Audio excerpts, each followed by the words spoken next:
नमस्कार दोस्तों, यह डिक्टेशन प्रयागराज स्टेनो एकेडमी के माध्यम से दी जा रही है। संसदीय मैटर लोकसभा में पंडित नेहरू द्वारा दिया गया एक संबोधन से उद्धृत है। ध्यानपूर्वक लिखिएगा।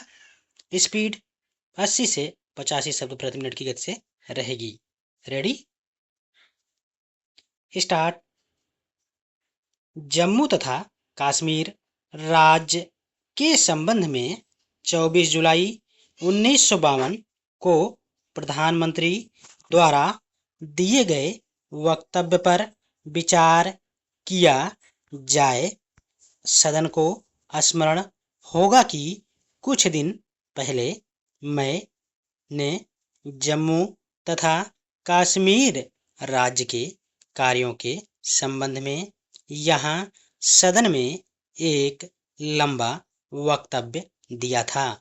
मैं उन्हीं बातों को दोहराकर सदन को उकसाना नहीं चाहता, किंतु उस समस्या के संबंध में कई एक बातों पर प्रकाश डालना चाहता हूँ और उनका महत्व समझाना चाहता हूँ।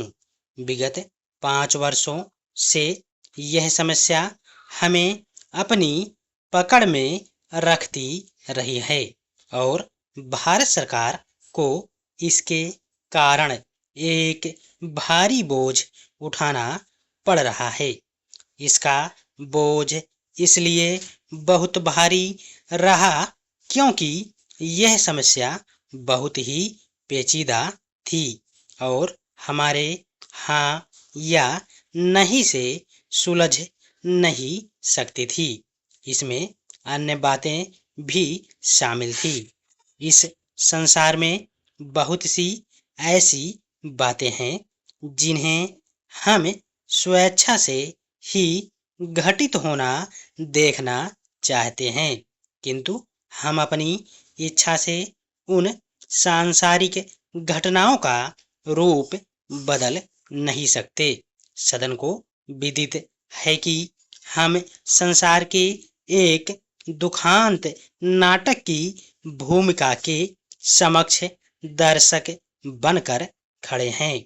हाँ, हम में से मेरा अभिप्राय संसार के सभी जीवों से है, सदन के सदस्यों से ही नहीं, और इस प्रयत्न में है कि वह भूमिका जो दुर्घटना के रूप में बदलने वाली है किसी तरह टल जाए और संसार में शांति की स्थापना हो।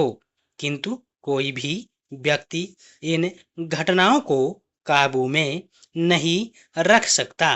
मनुष्य इन घटनाओं को कोई रूप देना चाहता है, उनमें कुछ परिवर्तन करना चाहता है, जबकि थोड़ा सा बदलना चाहता है, किंतु भावना और द्वेष की विभिन्न शक्तियों के संघर्ष का क्या परिणाम होगा, यह कोई भी नहीं जान सकता। संसार के इसी चित्रपट पर हम 5 वर्ष से अधिक समय तक काम करते रहे हैं और अब आप जम्मू तथा कश्मीर राज्य और उसके साथ सारे भारत का दुर्भाग्य समझ लीजिए कि इस राज्य की समस्या चाहे कितनी ही छोटी हो, संसार के भारी चित्रपट का एक अंग बन चुकी है। यही कारण है कि हमारे रास्ते की कठिनाइयाँ बहुत ही अधिक परिमाण में बढ़ती चली गई हैं। अब यह समस्या हमारी ही समस्या न रहकर एक अंतर्राष्ट्रीय समस्या बन चुकी है। किसी भी स्थिति में यह समस्या अंतर्राष्ट्रीय समस्या बन जाती यदि भारत के अतिरिक्त और कोई राष्ट्र इसमें शामिल हो जाता, और चूंकि ऐसी बात हो भी चुकी है, अतः यह अंतर्राष्ट्रीय समस्या का रूप ले चुकी है और चूंकि बहुत से अन्य देशों ने इस समस्या में दिलचस्पी ली और परामर्श दिया, इससे यह और भी अधिक परिमाण में अंतर्राष्ट्रीय समस्या बन गई। धन्यवाद।